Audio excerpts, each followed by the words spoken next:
자, 특별 초대석 오늘도 박민규 박사님 모시고 이야기 나누겠습니다. 야, 박 박사님, 지난번에 나오셨을 때 지옥의 등급 이야기가 있었죠. 네. 저는 이 지옥이 등급이 있어야 공정하다고 봅니다. 예. 요즘 현 정권이 입만 열면 정의와 공정을 이야기하는데 네. 나쁜 놈은 좀 더 악질적인 벌을 받아야 되고 죽어서 네. 조금 덜 나쁜 놈은 좀 덜한 벌을 받아야 되고 네. 천국도 또 등급이 좀 있어야 되고 네. 그렇지 뭐 죽기 전에 무슨 뭐 믿는다 하면 다 사해준다 하면 네. 그게 종교로서 좀 불공정하지 않습니까? 우리 박 박사님이 신앙이 또 깊어서 제가 물어보는 겁니다. 예. 지난번에 말씀하셨을 때 제가 얼른 생각이 안 나가지고 예. 말씀을 못 드렸는데 집에 가서 찾아봤습니다. 또 열심히 네. 공부하셨습니까? 예.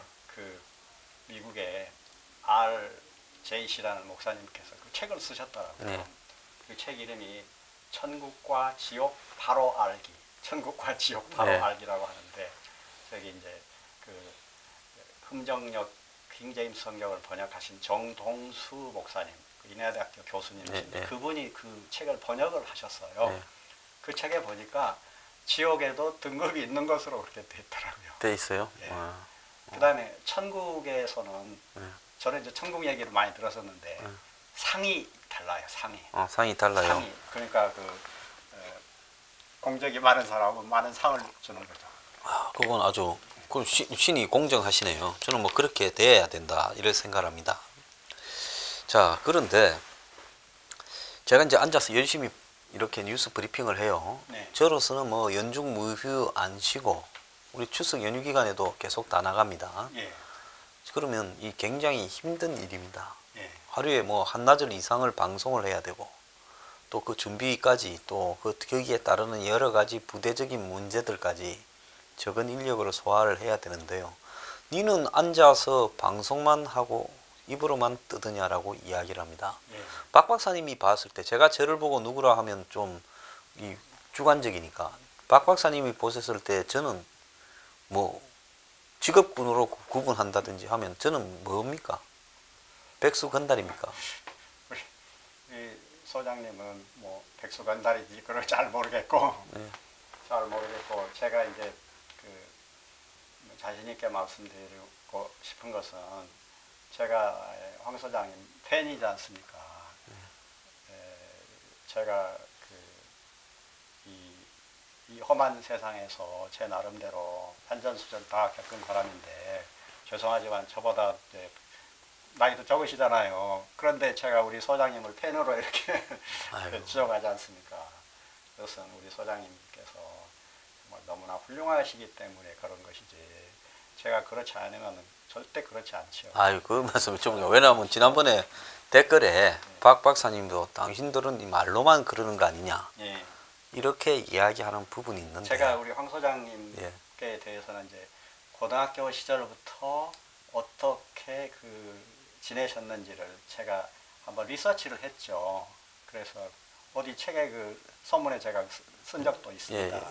그런데 젊어서부터 굉장히 의협심이 강하신 분이죠. 지속적으로 그러셨죠. 그런데 이제 다 얘기하려면은 이제 기니까 최근의 것만 얘기하기로 하면 제가 아는 바는 우리 소장님은 노무현 대통령 때 노무현 탄핵을 사실상 주도하신 분이세요. 그렇죠. 예. 그다음에 이제 미국 스파이로 물려가지고 사경을 헤매시다가 이렇게 가스로 이제 풀려나신 분이고, 그다음에 MB 때는 BBK 또 폭로하는데 열심히 앞장서셨고, 다음에 안철수 허상을 또 폭로하는데 가장 앞장서신 분이시잖아요. 그다음에 이제 박근혜 대통령 때는 이제 박근혜 대통령 당선되도록 많이 도움을 주신 거죠. 그래서 이제 박근혜 대통령이 성공할 수 있도록 잘해야 성공하는 것이 아닙니까? 그렇잖아요. 그래서 사인방을 멀리 해야 된다 이렇게 말씀하셨고, 또 비리 척결 강하게 주장하셨잖아요. 유병헌 때 이야기하다가 칼을 제대로 맞았죠. 성한종 또 유병헌 비리 척결 그때 시위도 하시고 그랬잖아요. 제가 따라가기도 하고 그러잖아요. 이때에 박근혜 대통령이 비리를 제대로 적결했더라면 정말 위대한 대통령이 될 수 있죠. 그렇게 또 얘기를 하셨어요. 당신이 경제 살리는 것은 굉장히 어려운 거다. 비리 하나만 척결을 제대로 하면은 이 나라가 바로 서고 당신은 정말 역사에 남는 대통령이 된다. 그 역사를 하셨습니다. 제가 증인이죠. 그 다음에 또 박근혜 대통령의 대북 정책, 중국에 막 그 전승절 거기 막내 올라가고 그랬지 않습니까? 그것도 지적하시고 등등 그냥 항상 뭐랄까 몸을 사리지 않고 정론을 말씀하신 거죠. 굉장히 이제 훌륭하신 분입니다. 제가 이 박 박사님을 그 이야기를 하려고 했는데 또 저한테 그렇게 제가 이제 제 얘기를 하려고 그러는 예. 거예요. 이렇게 훌륭하신 분께서 저를 그래도 이렇게 같이 만나서 얘기라도 하자고 그러시잖아요. 그러면 제가 그 얼토당토 아는 사람이면 그러시겠어요. 그거 아니라는 거예요. 그렇지 않죠. 제가 그 말씀을 드립니다. 예, 제가 우리 오늘 뭐 서로 간에 무슨 칭찬을 하는 자리처럼 됐는데 우리 박 박사님을 제가 안 지가 한 5년, 6년 됐죠. 네. 그런데 이 박 박사님을 뵈면서 운동권의 보수 운동권의 거리 장면이나 어떤 뭐 이 논의 구조에 항상 빠진 적이 없어요. 그래서 저분이 뭐 하시나 하고 경력을 보니 그건 우리 사회의 주류에 있던 경력입니다. 그럼에도 불구하고 지금 이 아스팔트 보수에서 많은 노력을 했지만은 또 본인을 드러내지 않고 주로 숨어서 이렇게 많이 하셨어요. 자, 그랬는데 이 보수가 그나마 조금이라도 철학적인 어떤 부분이 있다든지 안 그러면 이 보수의 이념에 있어서의 이 어떤 지식인에 대한 존중과 어떤 소신에 대한 존중 이런 것들이 있고 또 보수의 선후배 간의 위계 질서와 또 어떤 어리나 인정이 있었다면 보수의 원로로서 대접을 받아서 충분한 분인데요. 제가 이 보수 사회가 전부 모래알이고요. 필요해서 오다 떨어지면 무슨 국정교과서 투쟁에 좀 나서라, 국정원 댓글 반대에 좀 나서라 하면 모여서 집회하고 떠들고 했지. 그야말로 보수들끼리 이 보수를 어떻게 자생적으로 만들어 가야 될 건가에 대한 깊숙한 고민들을 한 번도 제대로 해본 적이 없다는 겁니다. 네. 박 박사님 한 3, 4년 전에 뭐 그런 거 좀 논의해보자고 논의구조 좀 만들자고 우리가 몇 번 식사한 적 있지 않습니까? 네, 네, 만날 때마다 돈도 몇만 원씩 걷었어요. 네. 근데 거기 한번 보세요. 다들 어떻게 꼬랑지를 내느냐. 왜? 안 될 거라고 생각을 하죠. 오늘날 좌파들이나 종북들이 당을 만들고 어떤 집회 구조를 만들고 이 뭡니까 자기들끼리 연대 구조를 만들어서 이 정도의 권력을 쟁취할 때까지 지금 보수들처럼 했으면 저 사람들이 됐겠습니까? 안 되죠. 예, 예. 엄청난 희생과 또 연대를 통해서 오지 않았습니까? 예. 그런 운동권적인 측면만을 보자면 보수 운동은 실패했고요. 예. 좌파 종북 운동은 성공한 거죠. 그렇게 보지 않습니까? 아, 그럼요. 예. 예. 맞습니다. 그래서 이것은 운동이라고 말하기도 부끄러운 거예요. 제가요 몇 년 전에 방송에 어떤 뭐 이 박근혜 정부에서 정권과 가까운 걸로 사료되는 단체에 대한 토론을 가져요. 예. 아무도 거기 안 나갈라 해요. 보수를 대변해서. 예. 상대적으로 저쪽에는 좌파 변호사가 나와요. 예. 나한테 연락이 왔어요. 그래서 내가 한번 전화를 걸어서 그 사람들한테 한번 물어보고 출연 여부를 결정해 주겠다. 좀 기다리라 하고. 그래서 전화를 해서 폐지 주어서 예. 하느냐. 또 뭐 어디 돈 받는 거 있느냐. 예. 없대요. 진짜 폐지 주어서 하고 식당에서 해빈에서 운영한다고 했습니다. 예. 그럼 내가 가서 그렇게 싸워도 당신이 나에 대해서 정말 보정을 하겠느냐 하겠대요. 그래서 나가서 내가 상대를 박살냈지요. 예. 근데 지금 나오는 걸로 보면 말입니다. 무슨 휴게소에서 만나서 중소기업인이 도와준다길래 2, 300만 원씩을 8에서 10여 차례 받았다라고 그게 진술한 거 아닙니까? 예. 자기가 말 안 했으면 그런 진술이 어떻게 나오겠어요? 그러면 저는 뭡니까? 방송에 나가서 국민을 상대로 거짓말을 한 거예요? 거짓말 하신 거죠. 그래서 내가 참 요즘 이 환멸도 이런 환멸이 없어요. 저를 걱정해가 제 주변에 한참 이렇게 맴돌던 사람이 정말로 저는 저를 걱정한 줄 알았습니다. 그런데 보니까 뭐 거기에 돈을 열심히 받는 사람입니다. 예. 그 보수단체가 돈을 받는다라는 부분에 대해서 잘못이 아니다. 투명하게 관리만 하면 되고 공개만 하면 된다. 이러는데 사회운동단체가 정권으로부터 관리가 어떻든 돈을 받아서는 된다고 보십니까? 기본적으로 돈을 많아야 되는 거죠. 기본적으로. 그리고 이제 어쩔 수 없이 받았다 하더라도 잘했다는 것이 아니라 받았다 하더라도 그 활동은 오직 국가와 국민을 위해서 해야 되는 거죠. 그런데 이제 이분들은 첫째는 이제 받은 것이 잘못된 것이고, 왜냐하면 받으면은 약해지기 마련이거든요. 예. 아무래도 받으면 약해지기 마련이에요. 그러니까 받은 것이 잘못이고, 두 번째는 우리 보수 그 시민사회가 한 행위가 국가와 국민을 위해서 어떤 주장을 한 것이 아니라 이명박 대통령과 새누리당, 박근혜 대통령과 새누리당 이 사람들을 위해서 일을 한 거예요. 그러니까 그건 애국이 아니에요. 그런데 많은 사람이 지금 애국인 줄 알고 착각하고 있으니까. 자, 그러면서 이렇게 또 이야기를 합니다. 저 좌파들은 다 안 받냐? 정권 잡았을 때 좌파 정권으로부터 다 잡았다고, 다 받았다고 이야기해요. 네. 그러면 이쪽은 돈을 받은 게 증거가 다 잡혀서 틀리는데 네. 저 사람들이 증거 받았다라고 이야기하는 거 나도 받았을 거라고 확신을 합니다. 네. 그렇지만은 그러면 보수 정권에서는 왜 예? 그런 문제들 그러니까 좌파 단체들이 돈을 받고 유착되었던 좌파 문제를 쪽에서 규명하지를 못하고 예. 이거는 추정이 되고 심정이 되고 이쪽은 증거가 틀리냐는 이야기예요. 아마 실제적으로는 다 받았어요. 아, 예, 저도 그래 봅니다. 실제적으로는 당연히 다 받은 것이고, 예. 그다음에 진보 좌익 쪽에서 받은 것도 잘못인 것이고, 아, 그럼요. 그다음에 이쪽에서 받은 것도 잘못이에요. 다 잘못이죠. 그러면은 당신들은 우리만 억울하다고 생각하느냐? 그것은 네가 바본 거죠. 그렇죠. 왜 받고도 걸리냐? 그렇죠. 당한 네가 바본 거죠. 자, 이럴 때 흔히 들고 나오는 게 불법의 형평성을 이야기하는데 니도 잘못이고 나도 잘못인데 왜 우리만 잡냐라고 이야기하는 아니 게 그건 내가 바보입니다. 그런 얘기가 똑같은 거죠. 예, 간단하게 정리를 하시네요. 예. 사실 그러니까. 예, 잘 알겠습니다. 자, 지금 우리 사회에서 정말로 이렇게 보수가 극단적으로 되어가는 부분 중에요. 네. 솔직히 말하면 이념도 가치도 제대로 없고요. 이 보수의 가치라는 부분이 몇 사람이 한국의 재벌들을 위해서 만들어낸 내용이 마치 보수의 가치인 양 이야기를 합니다. 이번엔 드러났잖아요. 정경련이 또 정경련 산하단체가 네. 예? 돈을 보수단체들에 줬기 때문에 제가 저한테 대해서 좌파라고 그렇게 공격을 많이 했잖아요. 네. 박 선생님 뵌 이래 제가 보수의 가치에서 한 발이라도 후퇴하는 거 봤습니까? 정의의 가치에서. 그런데 저보고 좌파라고 해요. 숱한 사람들이요. 제가 우리 황 소장님께서 그 생각이나 발언에 문제가 있다고 그러면요. 제가 내일부터 안 옵니다. 그런데 우리 황 소장님처럼 훌륭한 분 없어요. 저는 재벌을 비판하는데 왜 재벌을 비판 못합니까? 재벌을 다 잘못됐다는 게 아니라 재벌이 정치에 개입을 해서 움직이면서 보수를 타락시키고 보수의 가치를 왜곡시키는 부분을 제가 지적을 했어요. 그런데 황장수 다 잘 옳은데 삼성 비판하는 거는 옳지 않다. 그것만 안 하면 지지할 거다부터 황장수는 재벌을 비판하여서 좌파다라고 이야기해요.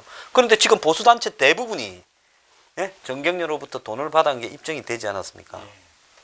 자, 그러면 이 사람들은 그렇게 재벌을 빨아한 것이 칭송한 것이 네. 결국은 돈을 받았기 때문에 그렇게 한 겁니까? 그렇죠. 그렇죠. 그리고 아까 제가 빠뜨렸는데 이쪽에 그 소위 보수 시민사회가 이명박, 박근혜 대통령, 새누리당 플러스 재벌을 옹호한 거죠. 네. 그러니까 국가를 지켜야 되고 국민을 지켜야 되는데 국가와 국민에는 관심이 없고, 그러니까 국가의 이익, 국민의 이익과 박근혜 대통령, 이명박 대통령 또 재벌이 생각하는 것이 똑같으면은 좋죠. 근데 다르잖아요. 다른데 이 보수 우익 시민사회가 국가와 국민의 이익을 지킨 것이 아니라 이명박, 박근혜, 재벌, 새누리당의 이익을 위해서 그 종노릇을 한 거죠. 딸랑이 노릇을. 그러니까 이게 애국이 아니에요. 자, 그런데 그런 사람들이 퍼뜨리고 전파시킨 이데올로기들이 네. 그 밑에 맹목적으로 추종하는 대중들을 이렇게 네. 수만 명을 확보하고 네. 그 사람들 다수는 또 SNS나 네. 필드에서 앞장서는 사람들이고 네. 그리고 그런 것들이 잘못됐다고 생각하는 다수의 말없는 보수는 침묵하고 이렇게 되면서 보수운동이 상당히 왜곡된 측면이 있다고 지금 봐야 되는 거 아니겠습니까? 그것이 지금 이 보수 우익 그 시민 사회의 지금 치명적인 지금 문제점인 것이죠. 예. 그러니까 정말 그 순수한 애국 세력이 형성되는 것을 가로막고 있는 거예요. 이것이 정리가 되지 않으면 이게 큰 바위가 좀 누르고 있는 거란 말이에요. 예.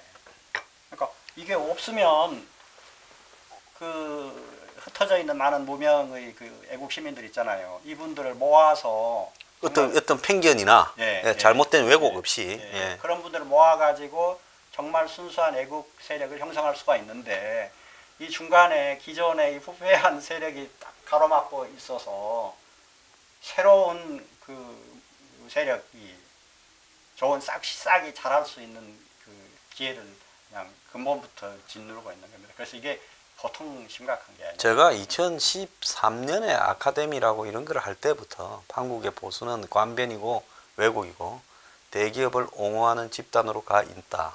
차마 돈을 받아서 그렇다 말을 제가 직접적으로는 못 했습니다. 그건 알고 있었지요. 자, 보수단체의 주요한 인물들이 그들을 갖다가 하수인처럼 부리는 정권의 비서관이나 행정관하고 연결되고 그들이 정경련 돈을 받아가 이들에게 갖다주고 그 목적이 궁극적으로 이 정권을 위한 부분 플러스 알파로 재벌들을 위한 어떤 방어벽 이것까지 다 포함된 돈 아니었겠습니까? 네. 돈이 세상에 공짜가 있습니까? 없죠. 예. 돈 받으면 바로 코가 끼지요. 마음이 약해지죠. 예. 예. 그럼 코가 끼게 되면 그 사람들을 절대 비판 못하게 되죠. 못하죠. 제가 왜 성역 없이 좌우로 비판을 하겠습니까? 박사님 저하고 오래됐죠. 제 사무실에 오신 적도 오래됐고요. 아, 그럼요. 제가 돈을 어디서 받았으면 이렇게 말을 할 수 있겠습니까? 못하죠.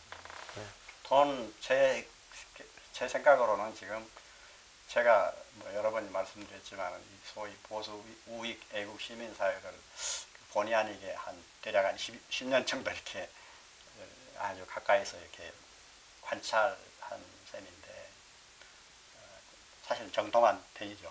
이렇게. 그렇죠. 네. 그런데 돈에서 정말 자유롭다고 생각하는 분은 5사람은 넘지 않아요. 참 안타까운 노력입니다. 자, 근데 대한민국 사회가 이토록 뭐 좌우 보수 진보 이렇게 갈라지었지만은 근본적으로는 그것은 제가 봤을 때 보수도 보수가 아니고 진보도 진보가 아닌 자들이 흉내를 내고 있어요. 지금 그렇죠. 한꺼풀을 베끼고 나면 지역 갈등이 가장 또 중요한 근본적인 문제 아니겠습니까? 영호남이에요. 예, 예. 자, 그렇게 본다면 오늘날 호남이 왜 진보적이고 또 이 뭡니까? 이 좌파 정권을 옹호하는 것처럼 하는 입장들을 유지해 오게 됐는가? 그 근원은 5.18 때문입니까?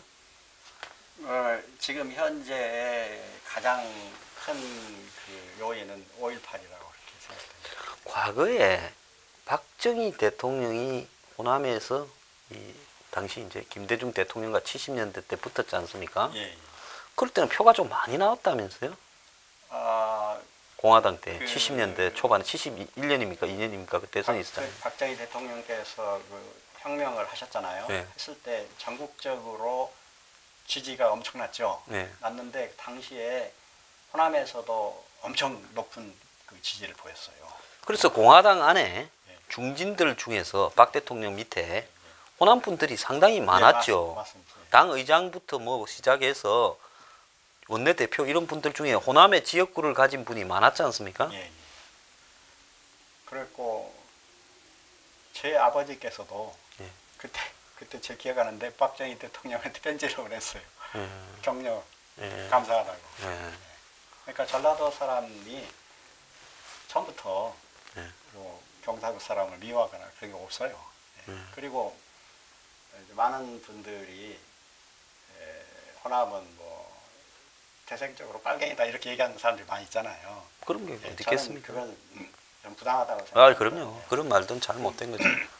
이순신 장군 때 아시잖아요. 네. 이순신 장군이 호남을 본거지로 해가지고 외적을 무찔렀잖아요. 그 지금 진도에 예. 이번에 그 사고 난 예, 예. 거기가 예. 이순신 장군이 예. 성처벌을 한 예.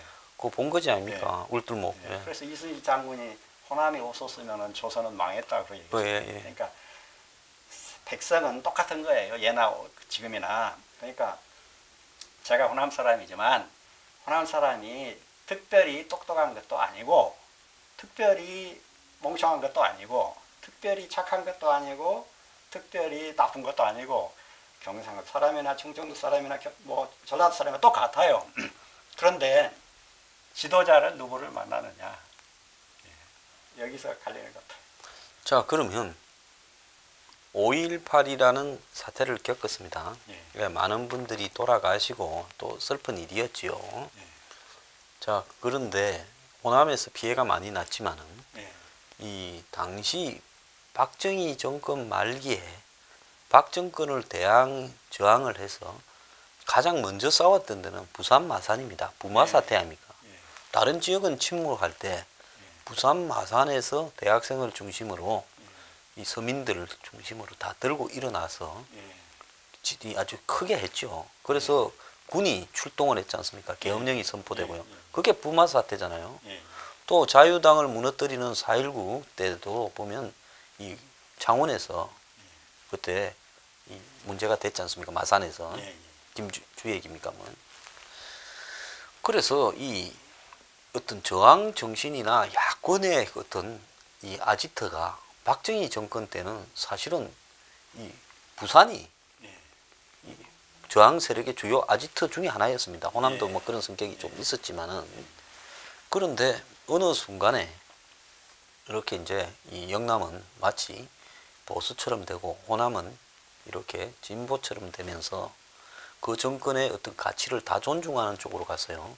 그래서 제가 참 답답하게 생각하는 부분은 대선을 여러 가지 이해관계 때문에 김대중 전 대통령, 노무현, 문재인을 찍더라도 그래도 예를 들어서 핵에 대해서 어떻게 대처하느냐, 또 무슨 정교조에 대해서 어떻게 생각을 하느냐, 무슨 사드에 대해서 어떻게 생각하냐, 미국에 대해서 어떻게 생각하냐, 이런 문제들은 대선은 대선이고 또 별개로 이렇게 생각을 해야 되는데 요 근래에 이제 좀 물론 이런 어떤 사드나 핵 같은 경우에는 조금 호남에서도 다른 생각들이 많이 나옵니다만은 대체적으로 대선 때 표 찍어진 지도자를 따라서 정치 의식이나 안보 의식도 사회 의식도 전부 다 그쪽으로 가버리는 형태로 나타나고 있다는 겁니다.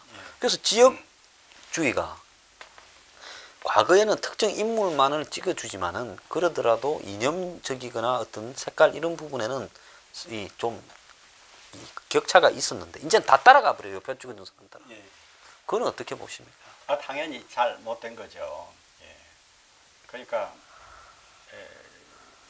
지금 제가 뭐 그동안 말씀드렸습니다만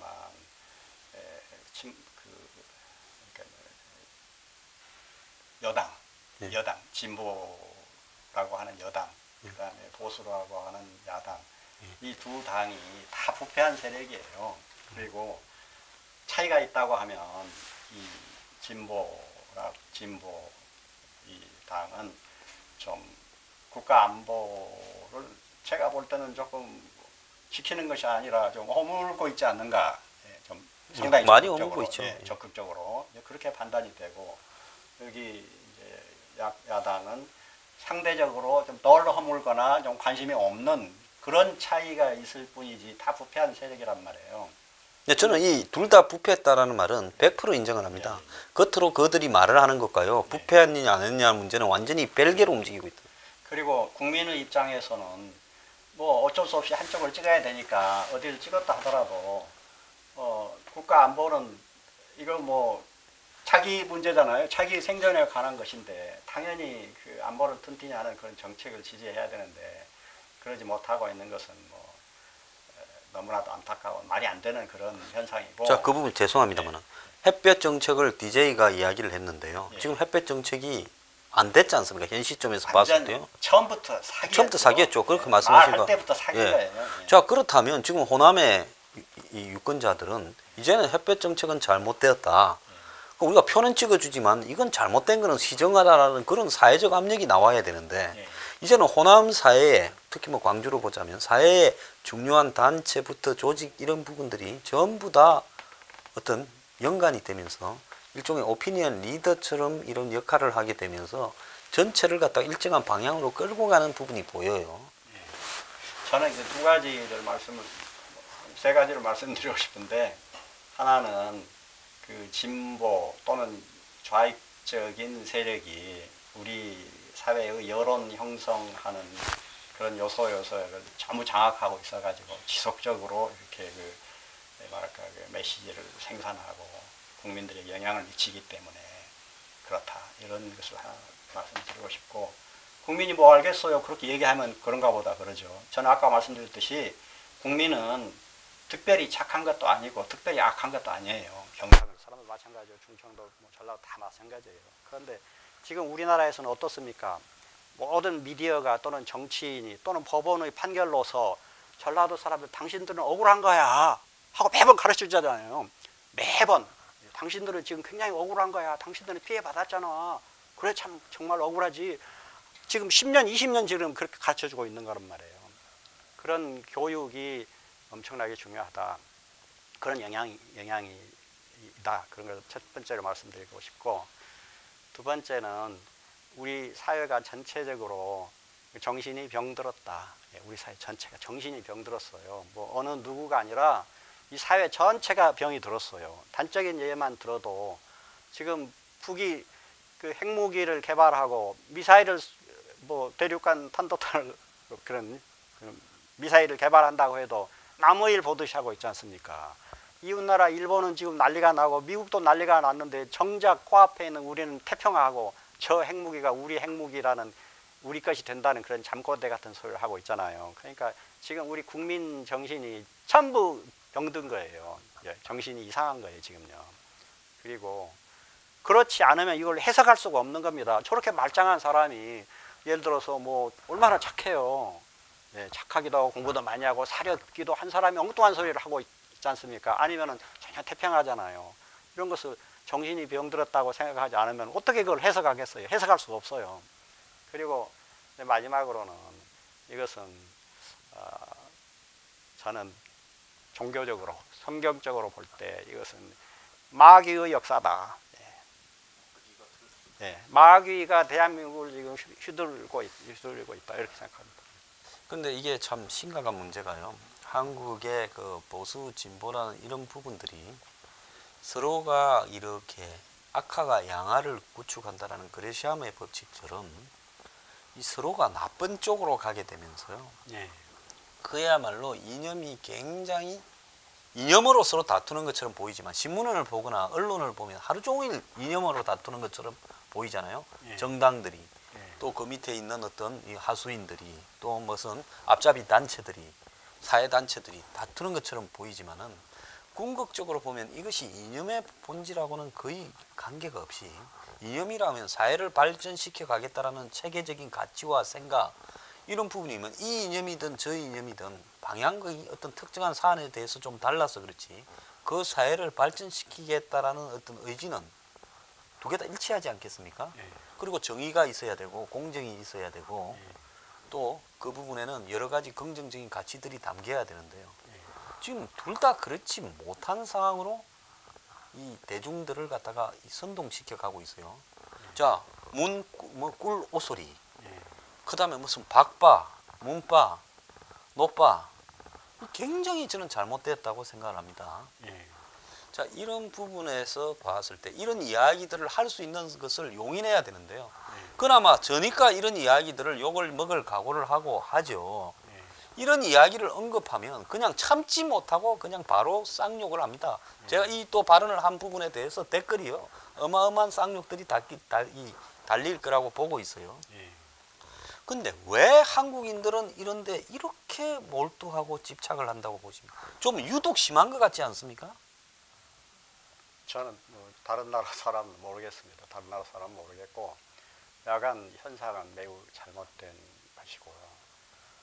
아까도 우리가 말씀을 나눴습니다만 이쪽이나 저쪽이나 다 부패한 것이고, 차이가 있다고 하면 저쪽은 조금 그 진북적인 성향을 더 많이 띠고 있다, 이 차이밖에 없는 거예요. 그래서 우리 선량한 우리 시민들이 휘둘리지 말아야 되는데 거기 추종하니까 답답한 거죠. 어떡하겠어요. 네, 그런 것을요.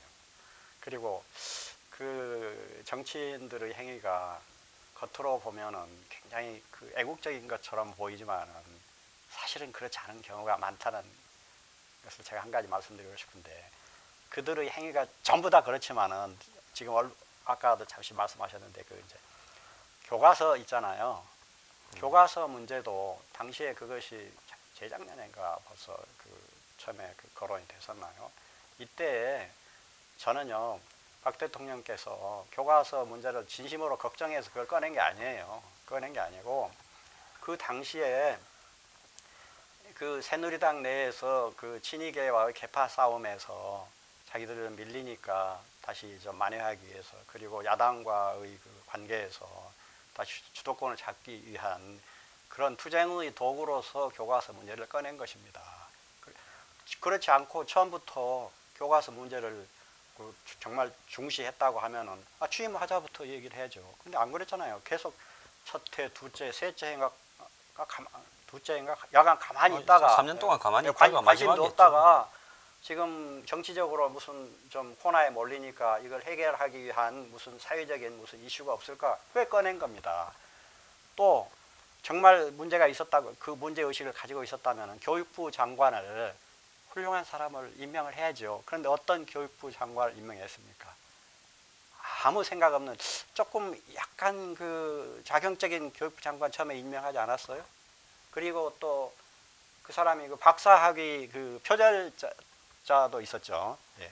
그러니까 다른 사람은 몰라도 교육부 장관이 박사학위 표절자라고 그러면은 뭐 교육은 뭐 관심 없다는 얘기죠. 박근혜 대통령이 그런 분이에요. 그러니까 그러니까 그 교과서 문제는 바로 아까 제가 말씀드린 것처럼 아무 관심 없다가 그 당시에 정치적인 그런 상황에서 좀 주도권을 회복하기 위해서 그 술수로서 꺼낸 것입니다. 그것이 나쁘다고는 저는 생각지 않습니다. 뒤늦게나마 꺼낸 것 자체는 좋다고 생각해요. 하지만은 그런 배경이 있었다는 거예요. 그런데 우리 시민들은 그걸 모르고 얼마나 훌륭한 대통령이냐고 그렇게 얘기하죠. 그것은 아니에요, 사실이. 이념적인 어떤 기본적인 그 정권의 가치조차도 정치적 도구로서 필요할 때만 끄집어내고, 그렇죠. 그렇지 않을 때는 부담스러워서 하려고 하지 않았다는 것은 이명박 정권에서도 마찬가지였습니다. 내내.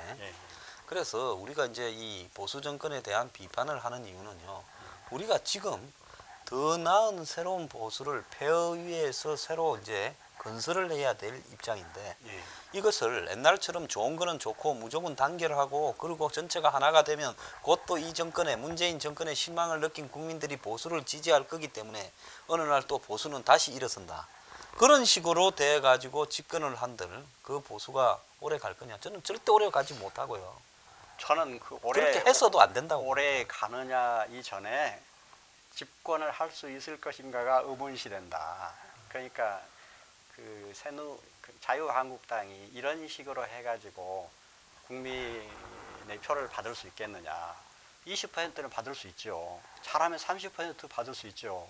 그러나 30%의 득표라는 것은 자기들 밥벌이 하겠다는 그런 것에 지나지 않는 것입니다. 그렇죠? 야당을 갖다가 제1야당을 안정적으로 오래 해먹으면서 밥벌이 해먹는 자기 일들이 밥벌이 많이 하겠다는 거예요. 20% 지지 확보에 그치겠다. 30%. 지금 하는 식으로 하면은 10%든 20%, 30% 절대 넘지를 못합니다. 자기 밥벌이 하겠다는 거예요. 그리고 박근혜 대통령 살리기도 마찬가지죠. 지금 박근혜 대통령 살려야 된다고 지금도 열심인 분들이 있잖아요.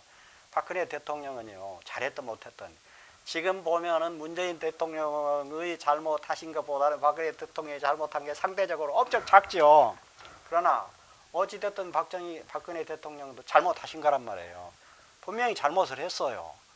그런데 잘못해가지고 국민이 이제 가위표를 쳤는데 이걸 어떻게 되살리겠다는 것이며 잘못을 했는데, 그 다음에 지금 박근혜 대통령이 예를 들어서 무죄 판결이 났다고 가정을 한다 하더라도 이분이 20%를 넘겠어요? 30%를 넘겠어요? 절대 불가능한 것입니다. 그러니까 새누리당을 이대로 살려가지고 어떻게 해보겠다는 거나 박근혜 대통령을 살려가지고 어떻게 해보겠다는 거나 그 주변에 있는 사람들이 지 밥벌이 하겠다는 그런 수작에 불과한 것이에요. 그래서 이제 다 버려야 되는 겁니다. 그러니까 이 자유한국당은 뭐 해체하든지 아니면 거듭나야 돼요. 그리고 박근혜 대통령도 우리 소장님 여러 번 얘기하시잖아요. 나를 버리고 가라. 나를 버리고 가라 이렇게 해야 되는데 뭐 답도 얘기하셨는데 그분은 아무 생각이 없는 분이니까 그러지도 않으실 거예요. 그래서 지금 답답한 거죠. 자, 지금 전부 다 각자 자기 이기주의적이에요. 맹목적으로 지지를 하는 사람도 자기가 지지했다라는 사실에 대한 새로운 부분이 이렇게 진실이 드러났을 때 자기가 느낄 실망이 두려워서 저렇게 열심히 좌우의 빠돌이 역할을 하는지 모르겠어요. 왜? 내 삶이 그거였는데 그게 가짜였다고 하면 자기 스스로가 인정하기 어렵지 않겠습니까? 근데 우리가 어려울수록요, 이 세상에 진실이 무언가에 대해서 고민을 하고 특히 이념이나 가치는 굉장히 진지하게 그 이념이나 가치에 어떤 이 옳고 그름을 따져봐야 될 부분이 있다는 겁니다. 그러지 않으려면요, 그냥 아무 생각 없이 차라리 그냥 이 정치에 관심을 끄고요, 생활인으로서 만족해 사는 것이 이 사회를 위해서는 더 나을 수도 있습니다. 그렇기 때문에 이 잘못된 빠돌이 문화는 일반적으로 정치에 관심을, 이념에 관심을 끈 그냥 성실한 생활인보다도 못할 수도 있다는 걸 우리가 진짜 고민을 좀 해야 안 되겠습니까? 그렇지 않습니까? 당연히 옳으신 말씀이죠. 네. 그리고 저는 우리 박근혜 대통령님 말씀이 나왔기 때문에 좀 명확히 좀 말씀을 드리고 싶은 것이 있습니다. 우리 보수 위계 많은 분들이 우리 박근혜 대통령이 잘했는데 너무 억울하다 이렇게 얘기하신 거거든요. 그래서 제가 우리 박근혜 대통령이 제 기준으로 볼 때 잘못했다고 생각하는 것을 제가 적어 놓은 거예요.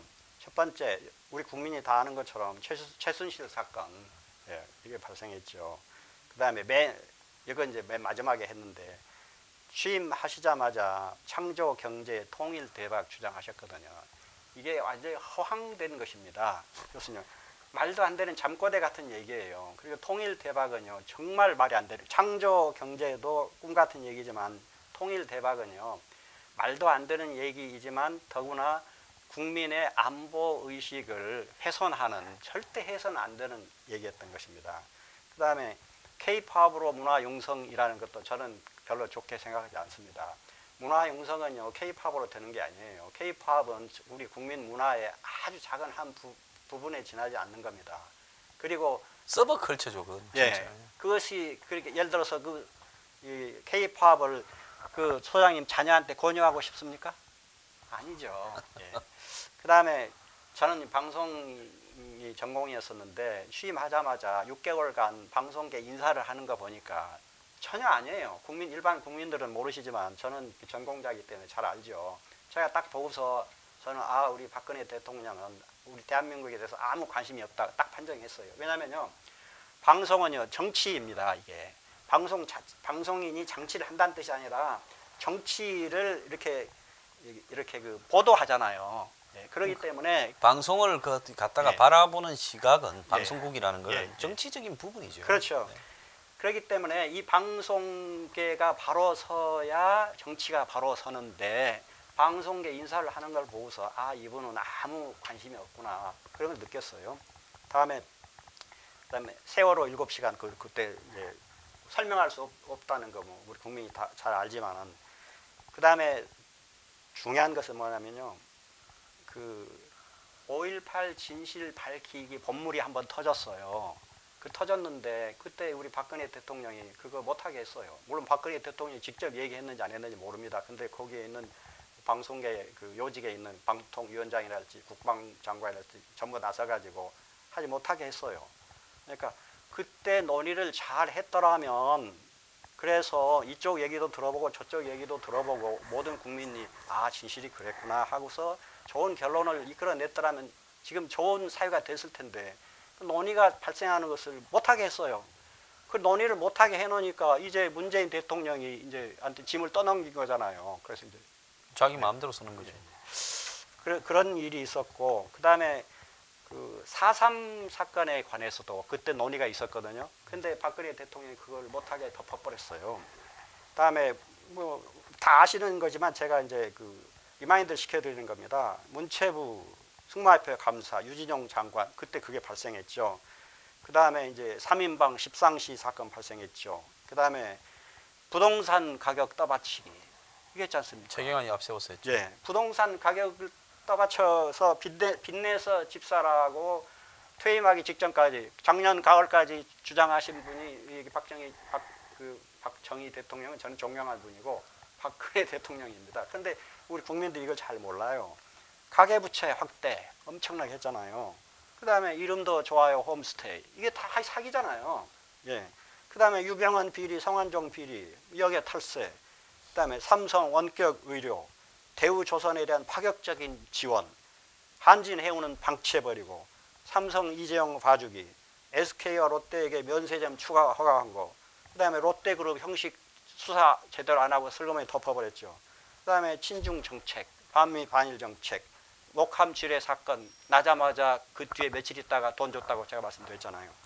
중국 전승절에 천안문 막로 올라가기, 그다음에 사드 배치 계속 차일피라고. 저는 사드 배치를 미룬다는 것을 상상을 할 수가 없어요. 동맹 아닙니까? 동맹. 동맹이 뭡니까? 미국이 위협을 받으면은 우리가 똑같이 위협을 느껴야 되는 게 마음 아파야 돼. 그게 동맹이잖아요. 그런데 미국 이전에 우리가 위험한데 우리 땅에 그걸 놓겠다는데 그걸 가지고 좌고 우면한다는 것이 말이 안 된다고. 지금 문재인 정권이 워낙 미국하고 마지막으로 관계가 두 개만 이러니까 얘기하고요. 말씀하십시오. 하나는 전국에 이슬람 단지를 만들었어요. 지금 어떻게 되고 있는지 모르지만은 그래가지고 이슬람이 물밀듯이 밀려 들어오고 있어요. 이거 엄청나게 심각한 것입니다. 그리고 이건 상대적으로 작은 것이지만 그때 그 이화여대 평생 교육 단과 대학 논의 등등. 자, 이거 보세요. 제가 지금 한 20여 개 했잖아요. 찾으면 더 나와요. 엄청난 잘못을 하신 겁니다. 이슬람 부분은 어디에 누가 잘못 꼽았는지 말입니다. 예. 그때 저 차은택이가 중동 갔다 온 적이 있었다 그랬잖아요. 예. 그래갖고 중동에 닭을 수출하니부터 해가지고 한국의 이슬람 이 음식을 만드는 식품 클러스터를 구성한다. 이렇게 해갖고 좀 황당한 전혀 수요가 없는데 말이 안 되는 얘기죠. 예, 그거를 갖다가 벌리더라고요. 그러니까 어떤 해야 될 일은 하지 않고 그리고 자기한테 가까운 사람이 누가 이야기를 하면 하지 말아야 될 일은 하는 일들을 제가 여러 개 봤고요. 마지막으로 지금 이 정권이 미국하고 관계가 워낙 저러니까 상대적으로 그렇지 않은 것처럼 보이지만은 미국이 유사일에 이렇게 한국과 미국 대통령의 사이가 드라이해진 적이 없었다. 한미 관계가 박근혜 정권 때 친중 정책 그리고 반일 정책 때문에 미국이 굉장히 불편했었다는 겁니다. 그래서 이 사드나 이런 부분을 갖고도 이미 그때도 애를 많이 먹이고 있다는 것은 기본적인 사실이에요. 오늘 이 박 박사님의 이런 이야기들을 또 불편하게 생각하면서 많은 분들이 할지 모르지만 팩트네, 팩트. 예, 우리는 이 사실을 사실대로 바라볼 수 있는 노력을 가지지 않는다면요. 그런 분들은 제 방송을 보지 마시기 바랍니다. 저는 불쾌합니다. 아까 말씀드렸지만 저는 이승만 대통령하고 박정희 대통령을 존경하는 사람이에요. 그런데 우리 박근혜 대통령은 따님이잖아요. 제가 잘 되기를 바라죠. 진심으로 잘 되기를 바라죠. 그런데 박근혜 대통령보다 더 중요한 사람은 대한민국입니다. 대한민국 국민이에요. 근데 우리 박근혜 대통령님은 그렇게 하지 않으셨어요. 그래서 중요한 것이기 때문에 지적해야 되는 것입니다. 네, 오늘 좋은 말씀 감사합니다. 다들 생각해 볼 기회가 되길 바랍니다.